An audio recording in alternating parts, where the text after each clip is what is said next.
Good day, young scientists, and welcome back into the world of science. Narito naman po tayo sa isang review series at ang ating topic for today ay tungkol sa Science 7 naman. Okay? So, kaway-kaway sa mga grade 7 learners na nandito sa ating video. Maraming salamat po for staying tuned sa ating YouTube channel. And of course, for the preparation of our Science 7 Term 1 examination, malapit na po, no? So, sabay niyo po ako sa pagre-review. I prepare a two parts na questions. So, each part is 25 items. Okay po. So, for our content standards, ito yung mga topics na na-encompasses ng ating Term 1 for the whole term or first term. Meron tayong 11 weeks. Okay, umikot yung ating content standards for this term sa mga so siguro sa chemistry ito, yan, and a little bit of biology for grade 7 learners. Let's have our first question. Sabayan nyo ako which microscope component is responsible for keeping the glass slide securely in position? A. Base. B. Stage clips. C. Arm. Or D. Illuminator. Nakita na kayo ng microscope, di ba? Ang microscope ay isang laboratory equipment na kayang makakita ng mga microorganisms. So, maglalagay tayo ng glass slide. Doon nilalagay yung specimen. Ngayon, para ilagay siya doon sa microscope, ano yung humahawak doon sa slide para hindi siya maalis or dumulas? Okay, the correct answer is letter B, stage clips. The stage clips hold the microscope slide firmly on the stage so it will not move while observing the specimen. Yung specimen, ito yung bagay na under observation sa ilalim ng ating microscope. So ito yung itsura ng stage clip or sa stage clips, dalawa sila. Makita siya sa ibabaw ng stage ng ating microscope. Okay? Very good. Let's have number 2 question. What is the main purpose of using models in science? Di ba pag pumasok ka sa science lab, may mga paraphernalia and materials doon na ginagamit sa pagtuturo, no? Letter A, to create exact copies of everything in nature. B, to replace actual scientific investigations. C, to represent ideas or systems so scientists can study and predict them. Or letter D, to make scientific concepts always simple. Okay. So, I hope meron na kayong sagot. The correct answer is letter C, to represent ideas or systems so scientists can study and predict them. Scientific models represent objects, processes, or systems. They help scientists understand phenomena, test ideas, and make predictions. Okay, moving on to question number 4. What happens to particles when a substance is heated? Nainitan daw yung isang bagay. Letter A, they move more slowly. B, they gain kinetic energy and move faster. C, they stop moving completely. Or D, they become permanently fixed. Ano daw yung nangyayari? So, the correct answer is letter B. They gain kinetic energy and move faster. So according to the kinetic molecular theory, increasing temperature gives particles more kinetic energy, thus causing them to move faster. Ayan. So ito yung itsura no, kapag naglagay tayo ng heat, nag-apply tayo ng heat doon sa system kung saan nandun yung mga particles, they will eventually move or magkakaroon sila ng kinetic energy. Raising the temperature gives particles more energy to move around. Alright, let's have question 5. A teacher uses a diagram showing the different stages in the life cycle of a frog. Yung buhay ng palaka, di ba? From eggs, naging tadpole, nagkaroon ng konting paa, and then nagmature into the adult frog. What kind of scientific model is being used? A. Physical model. B. Mathematical model. C. Conceptual model. Or D. Simulation model.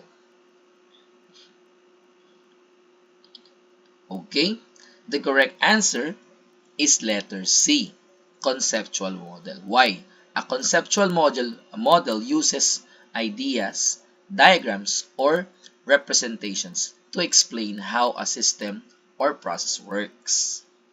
Okay? By the way, there are three types of scientific models, mainly physical models, conceptual models, and mathematical models. So, dinuturo sa inyo ng teacher sa science itong tatlong scientific models na ito.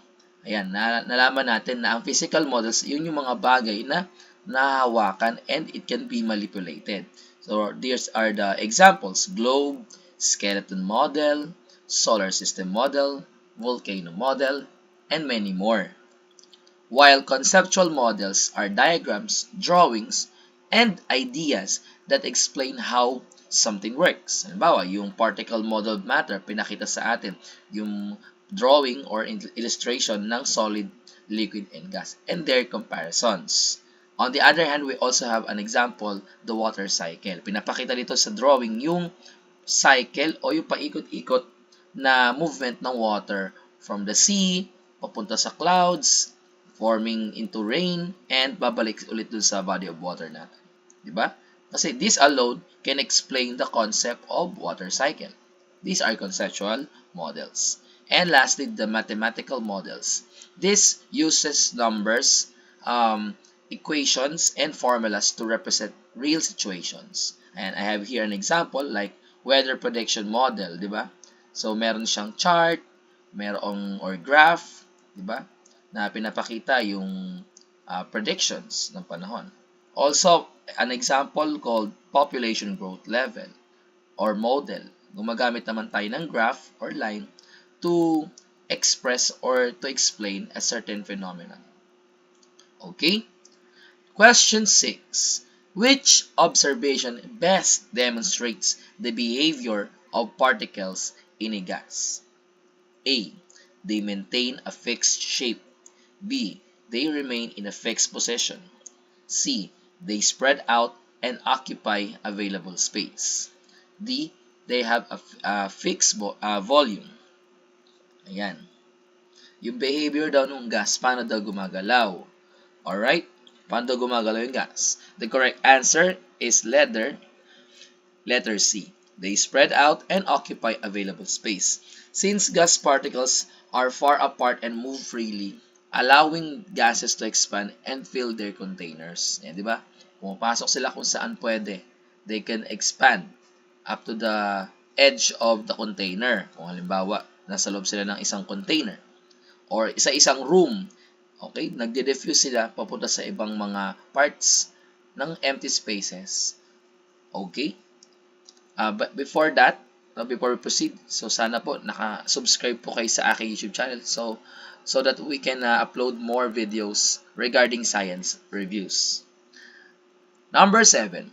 Which scientist introduced the atomic model commonly known as the plum pudding model? Ano ba yung plum pudding? Para siyang tinapay na may mga raisins or plum, di ba, embedded doon sa mismong tinapay or bread.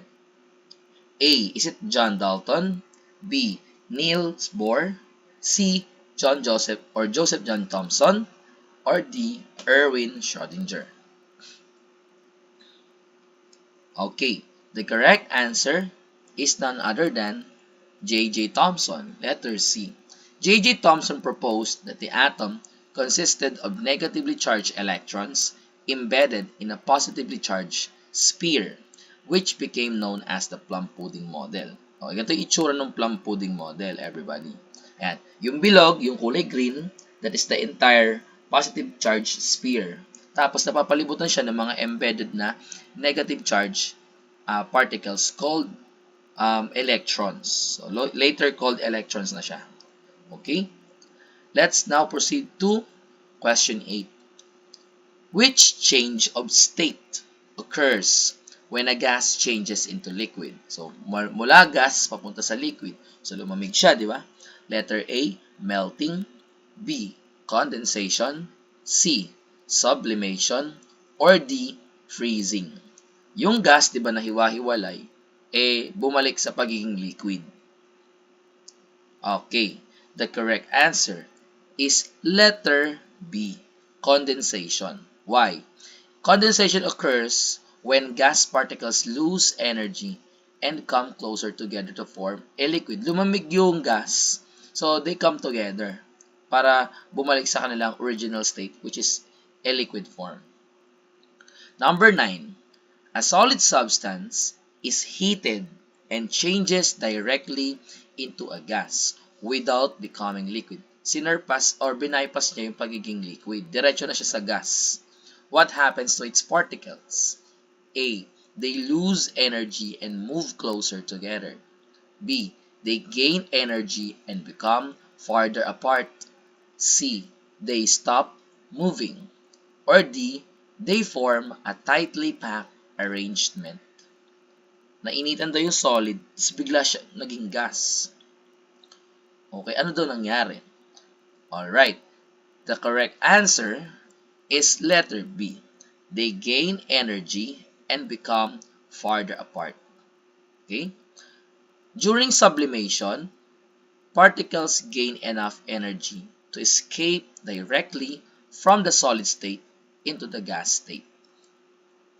Moving on to question number 10. Which statement correctly describes particles in a solid according to the kinetic molecular theory? A. They move freely with large spaces between them. B. They do not move at all. C. They vibrate in fixed positions with small spaces between them. Or D. They move randomly throughout the container. Alam niyo ba yung kinetic molecular theory, yung KMT?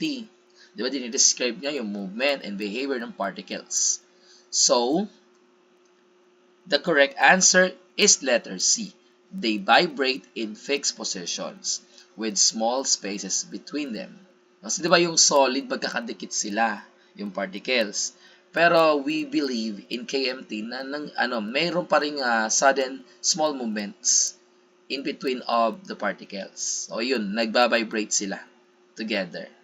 And solid particles are closely packed. Although they cannot move freely from one place to place, they vibrate around fixed positions. So, dun sa mismong pwesto nila. 11. Which of the following represents a compound? A. Gold. B. Nitrogen gas. C. Carbon dioxide. D. Potassium. Pag compound, usually, two or more elements forming a bond. So, alam niyo na yung sagot, di ba? It's letter C. Kasi ang CO2 or carbon dioxide ay gawa sa magkaibang elements. Okay? They form a one compound containing the elements carbon and oxygen. Okay? Question number 12. Which instrument is most appropriate for accurately measuring the volume of a liquid? Ano daw gagamitin natin para mag-measure ng liquid accurately? Letter A, test tube. Letter B, graduated cylinder. Letter C, beaker. Or D, Erlenmeyer flask. Lahat ng ito ay mga glass apparatus, no?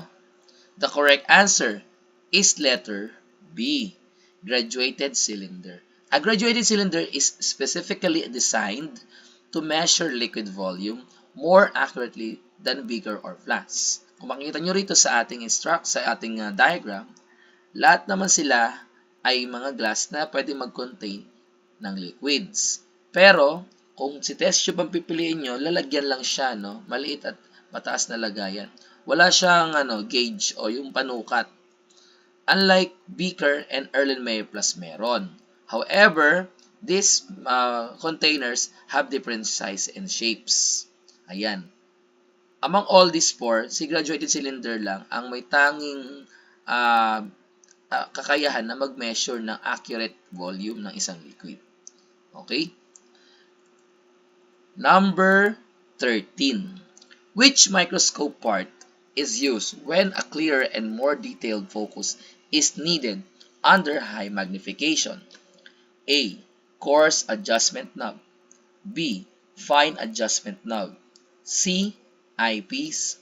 D. Objective lens. Di ba yung microscope? Para daw mas makita mo yung maliit na bagay, kailangan mo taasan yung magnification. So, may pipihitin tayo rito, no? Ano kaya yung pipihitin nyo? Alright. The correct answer is letter B. Fine adjustment knob. Dalawa kasi yon. Dalawang knobs, yung coarse tsaka fine. Bakit fine? The fine adjustment knob makes small adjustments to bring the specimen into sharp focus, especially under high power. Ito yung itsura ng coarse adjustment knob compared to the fine adjustment knob. Usually, it is situated at the top. Mas malaki yung kanyang knob o yung pihitan. Kapag pinihit mo kasi ang coarse adjustment knob, tataas at bababa ang body tube ng ating microscope. Okay? On the other hand, we have the fine adjustment knob. Ang ginagawa naman niya, pinapalinaw niya or pinofocus naman niya yung ating objectives doon sa specimen. Okay? Tatansyahin lang din natin kung gaano kataas yung pihit natin. Depende doon sa observer. Okay? Question 14. What is the name of the scientific process that involves organized steps for answering questions and solving problems? A. Observation. B. Scientific investigation. C. Hypothesis. Letter D. Measurement. We are looking for an organized steps, a scientific process. So the answer should be letter B. Scientific investigation. Scientific investigation involves systematic steps such as asking questions, forming hypotheses, conducting experiments, collecting data, and drawing conclusions. 15.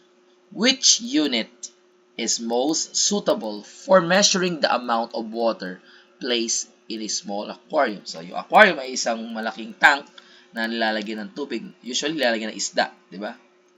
Letter A, meter. B, cubic meter. C, kilogram. Or D, Kelvin. Let me help you with this one. Yung Kelvin ay panukat ng temperature. Ang kilogram naman ay panukat ng mass o bigat. Ang meter ay panukat ng haba ng isang bagay o layo. Ang cubic meter naman ay isang panukat ng three-dimensional. Okay? So, it measures volume. The correct answer is letter B, cubic meter. Cubic meters are units of volume. However, for a mini aquarium, liters would normally be more practical. Among the given choices, cubic meter or M3 is the only unit that measures volume. Number 16. Which statement best describes a limitation of scientific models? Yung kanina, yung mga globe, skeleton, ganun. A. Models can never be changed. B. Models are used only in physics. C. Models cannot represent every detail and complexity of a real system. Or D. Models are always based on imaginary information. The correct answer is letter C. Models cannot represent every detail and complexity of a real system. Models simplify reality. Because of this, they may leave out some details or complexities of the actual system. Okay? Number 17. A scientist notices that the plant grows more quickly in sunlight than in shade. What part of the scientific investigation is this? A. Experiment. B. Observation. C. Hypothesis. Or letter D. Data analysis. Napansin doon ng isang scientist na mas mabilis ang pagtubo ng halaman kung siya ay nakadirekta sa sikat ng araw kaysa dun sa nakasilong. Ayun, para nakukumpara niya yung posisyon ng halaman. Anong tamang sagot? Ang sagot ay letter B, observation. An observation is information obtained by using the senses. Nakita mo yung halaman. Tumutubo pala siya doon sa sikat ng araw kapag nakatapat siya sa sikat ng araw. Diba? We inquire ourselves. The scientists first noticed the difference in plant growth. Okay? Let's have number 18. What is the term for a testable explanation or educated guess about an observation? A. Conclusion. B. Hypothesis. C. Experiment. Or D. Measurement. Diba? Educated guess. Parang nanguhula tayo, no? Nagbibigay tayo ng ating guess. Letter B. Hypothesis. A hypothesis is a proposed explanation that can be tested through investigation or experimentation. Question 19. A researcher places one plant in sunlight and another in shade while giving both plants the same amount of water. Nadidiligan nyo para yung halaman, pero magkaiba sila ng pwesto. Yung isa, nasa sikat ng araw, nasisinagan siya ng araw. Yung isa naman, nakasilong sa lilim. What part of the investigation does this activity represent? A. Observation. B. Hypothesis. C. Experiment. Or D. Conclusion. Kumbaga sa sitwasyon, parang tinatry niyang ipantay ang lahat ng treatment. Pero, iniba niya ng konti dun sa pwestuhan ng mga halaman. Yes, the correct answer is letter C. The researcher is conducting an experiment.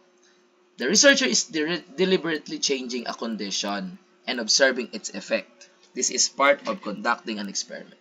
Usually, hindi mo alam kung ano yung mangyayari do. So, you need to find out why. Ano mangyayari?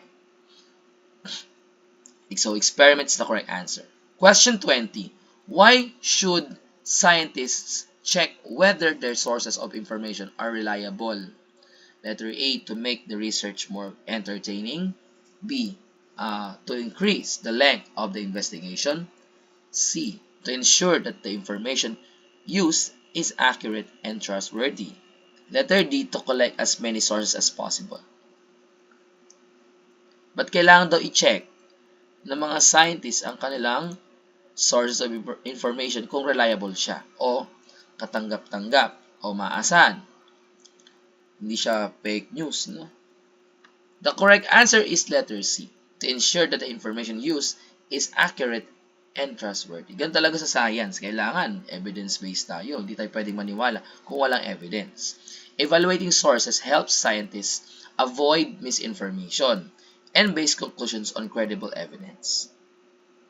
Okay, kaya kung titingin kayo sa internet, check nyo maigi kung reliable ba yung source. Sa panahon ngayon, marami na ring information na nagkakalat. Number 21.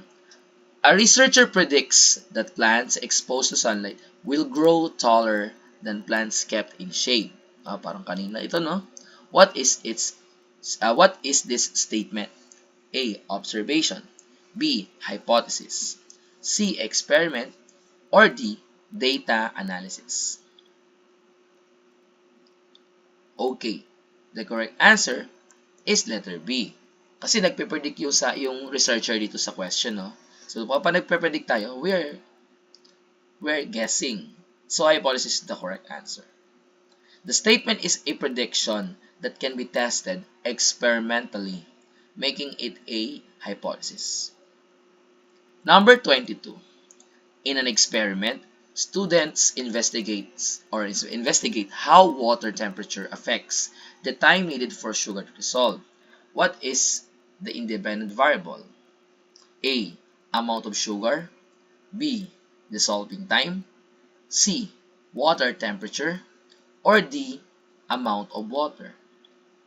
Gusto malaman ng mga scientists kung paano magbabago o nakakaapekto ang pagtaas ng temperature ng tubig doon sa oras na kailangan nila para tunawin ang asukal.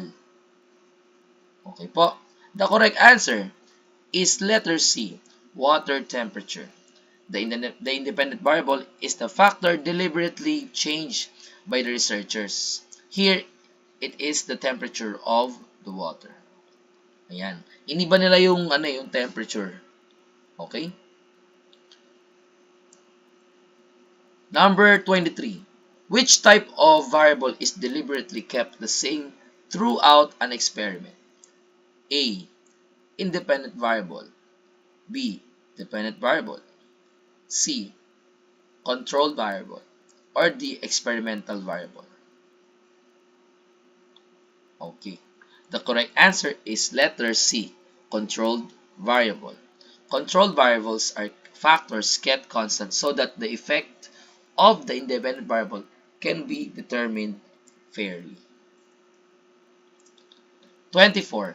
Which device is designed to determine the mass of an object in the laboratory? A. Thermometer. B. Ruler. C. Platform balance. Letter D. Tape measure. Ano daw yung ginagamit sa laboratory na pinantitimbang natin ng mga bagay, no? To determine the mass. The correct answer is letter C. Platform balance. A balance is used to measure mass, usually in grams or kilograms. So, ito yung itsura ng platform balance. Okay, itong letter C, itong pangatlo na sa picture. Yung thermometer, it measures temperature. Sa Pilipinas, we use Celsius.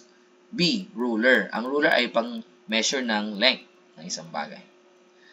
We have tape measure, sa pang-apat. It also measures longer distances and the lengths. Okay? Down to our last question, 25. Which physical quantity is commonly expressed using degrees Celsius? Uy, nabanggit kanina to, no? Letter A, length. B, temperature. C, mass. D, volume. The correct answer is letter B, temperature. Degree Celsius is a unit commonly to express temperature. Kasi actually, marami sila, tatlo sila actually. Si Celsius, si Fahrenheit, at si Kelvin. Okay? Maraming salamat po sa pagtutok sa ating review. Pasensya na kayo, medyo inaantok pa ako. Kagigising ko lang talaga. Anyway, maraming salamat po sa inyong support. Paki-subscribe naman po yung ating mga video, yung aking YouTube channel, and panoorin pa natin yung mga videos natin for the upcoming examination. And this is Sir Joey Matoriano. See you next time into the world of science.